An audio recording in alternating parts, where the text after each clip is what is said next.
আসসালামু আলাইকুম। আশা করছি আপনারা সবাই অনেক অনেক ভালো আছেন, সুস্থ আছেন। একটি স্মার্টফোনকে যখন আমরা বিবেচনা করি, প্রথমেই যে বিষয়টি আসে স্মার্টফোনটির প্রাইস কত। প্রাইসের উপর বিবেচনা করে স্মার্টফোনটি ভালো এবং খারাপ দিকগুলো আমরা যাচাই বাছাই করে থাকি। আজকে আমরা Realme C53 নিয়ে আলোচনা করব।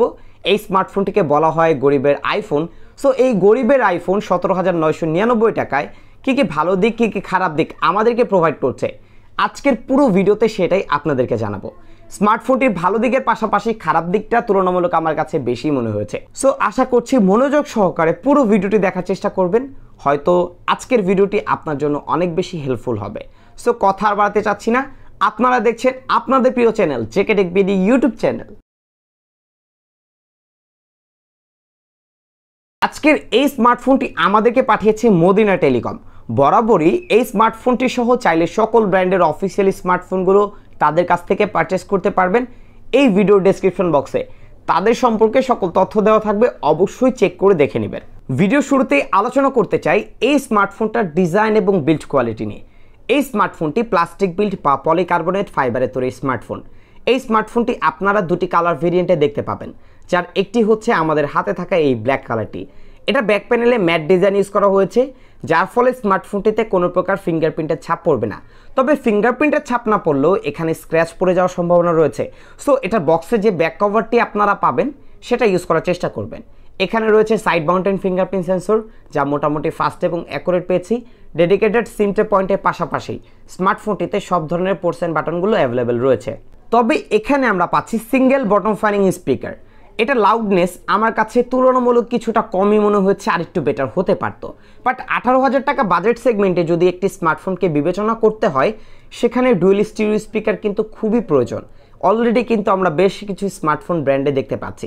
এছাড়া এই স্মার্টফোনটিতে কোনো প্রকার secondary noise cancellation microphone use করা হয়নি। পাশাপাশি এটার যে ফ্রন্ট প্যানেল, সেখানেও আমরা দেখতে পাচ্ছি একটি ইউ নচ ডিসপ্লে। সো সব মিলিয়ে এই স্মার্টফোনটির যে ডিজাইন এবং বিল্ড কোয়ালিটি, এই স্মার্টফোনটিকে আমরা 10-এর মধ্যে 6 অথবা 7 দিতে পারি।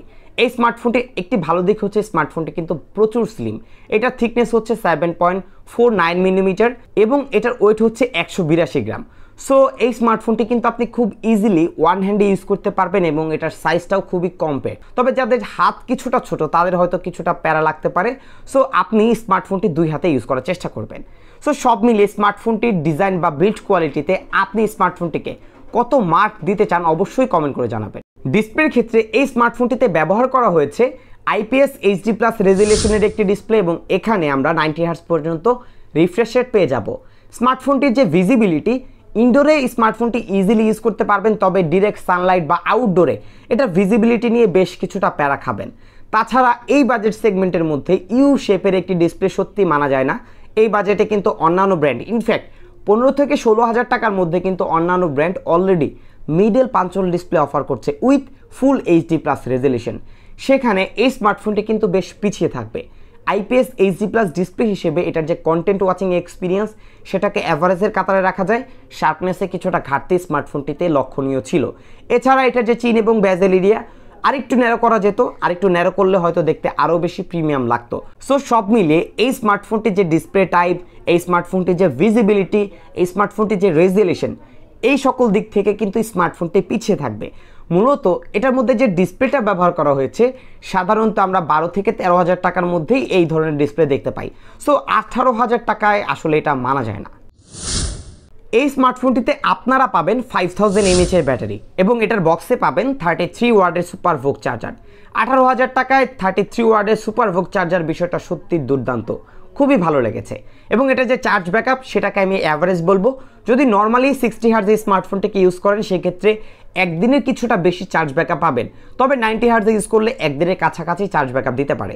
তবে স্মার্টফোনটি যদি আপনি হেভি লেভেলে ইউজ করেন, সেক্ষেত্রে 6 থেকে 6.5 ঘন্টা অথবা 7 ঘন্টার মতো স্ক্রিন অন টাইম পাবেন এবং যদি গেম খেলেন, সেই ক্ষেত্রে 4 থেকে 4.5 ঘন্টার মতো স্ক্রিন অন টাইম পাবেন। বাট আমি আশা করছিলাম আরেকটু বেটার। 5000 mAh ব্যাটারি হিসেবে এটার চার্জ ব্যাকআপটা আরেকটু বেটার হতে পারত, তবে হয়তো এখানে কিছুটা পিছিয়ে থাকবে।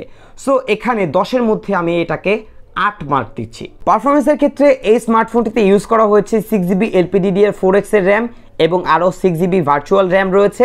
স্মার্টফোনটিতে 128GB রম পাচ্ছি, যা eMMC 5.1 স্টোরেজ টাইপ। স্মার্টফোনটির মধ্যে আমরা ইউনি অ্যাসোসি টাইগার T612 ন্যানোমিটার ফেব্রিকেশনে বিল্ড করা একটি প্রসেসর দেখতে পাবো। এছাড়া স্মার্টফোনটিতে অ্যান্ড্রয়েড 13 রয়েছে, পাশাপাশি রয়েছে রিয়েলমি ইউআইটি এডিশন।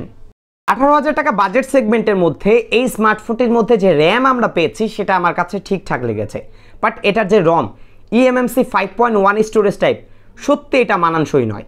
এই বাজেটে অন্যান্য ব্র্যান্ড অন্তত UFS 2.1 অথবা 2.2 প্রোভাইড করছে, সো সেখানে স্মার্টফোনটি পিছিয়ে থাকবে।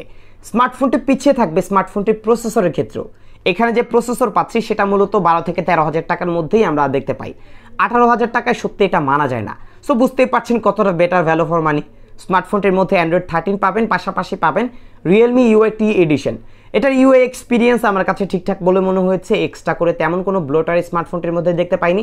একটু দুটি পাবেন, তা আনইনস্টল করে দিতে পারেন। সো সব কিছু মিলে এটার ইউআই এক্সপিরিয়েন্স এখন পর্যন্ত বেটার পেয়েছি, তবে ইন ফিউচারে কী হবে সেটা এখন বলা যাচ্ছে না। তবে এই বাজেট সেগমেন্টে যে প্রসেসর এবং যে র্যাম রম পেয়েছি কিছু কিছু দিক থেকে কিন্তু পিছিয়ে রয়েছে। পাশাপাশি স্মার্টফোনটি যদি আপনি নর্মাল ইউজ করে থাকেন সেই ক্ষেত্রে মোটামুটি বেটার এক্সপিরিয়েন্স দিতে পারবে। আপনার দৈনন্দিন যে কাজগুলো রয়েছে সেগুলো ইজিলি হ্যান্ডেল করতে পারবে, অফিস ওয়ার্কের কিছু কাজও হ্যান্ডেল করতে পারবে।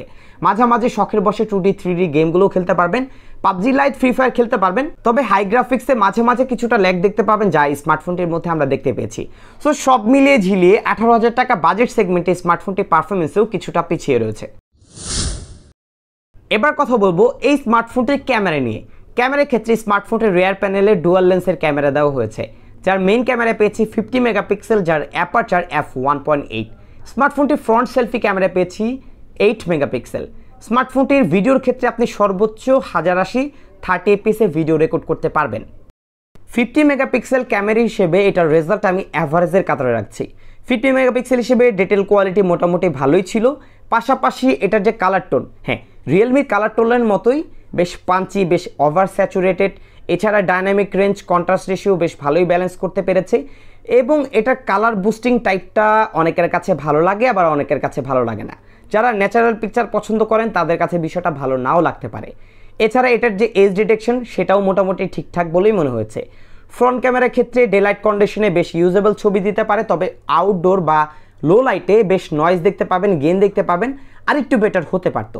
এছাড়া এটার যে এজ ডিটেকশন সেটাকেও মোটামুটি ঠিকঠাক বলা যায়। সো সব মিলিয়ে কাজ চালিয়ে নেওয়ার মতো, ভিডিও কলেও মোটামুটি কথা বলতে পারবেন, তেমন কোনো প্রবলেম হবে না। ভিউয়ার্স, যারা মনোযোগ সহকারে পুরো ভিডিওটি দেখেছেন আশা করছি বুঝে গেছেন যে স্মার্টফোনটি কোথায় কোথায় ভালো ছিল এবং কোথায় কোথায় খারাপ রয়েছে।